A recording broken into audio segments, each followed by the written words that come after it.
బీహార్ హిందువుల్లో మంచి మార్పే వచ్చింది. వరుసగా భారతీయ జనతా పార్టీకి సంబంధించి ఈ దఫా ఫస్ట్ టైం అధికారంలోకి వచ్చింది. నేరుగా ముఖ్యమంత్రి పదవి ఇంతకుముందు రాబోతోంది, ముఖ్యమంత్రి పదవి తీసుకోబోతున్నారు.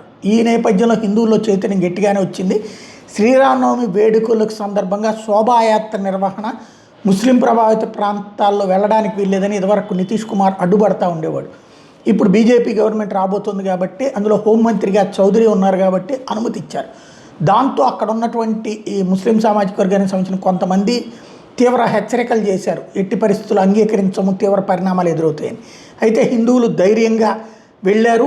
హిందూ సంఘాలు ఆ వెళ్ళిన సందర్భంగా పబ్లిక్ అక్కడ ఇదిగో ఇట్లా ఘనంగానే జరిగింది. ఏ ఒక్కళ్ళు ఆపలేదు. పైగా ముస్లింలు కూడా సహకరించాల్సి వచ్చింది ఆ ప్రాంతంలో. తద్వారా ఎవడో ఉన్మాదు ఉంటాడు తప్పించి మిగతా వాళ్ళు అడ్డుపడరు అనడానికి కరెక్ట్గా ఎలాంటి ఏరియాలో వెళ్ళారో చూడండి. ధైర్యంగానే హిందువులు శోభాయాత్ర చేశారు, ముస్లింల మీద నమ్మకంతోనే. అదే సమయంలో ముస్లింలు కూడా వాళ్ళు రెచ్చిపోకుండా కంట్రోల్ చేసుకున్నారు అన్నమాట.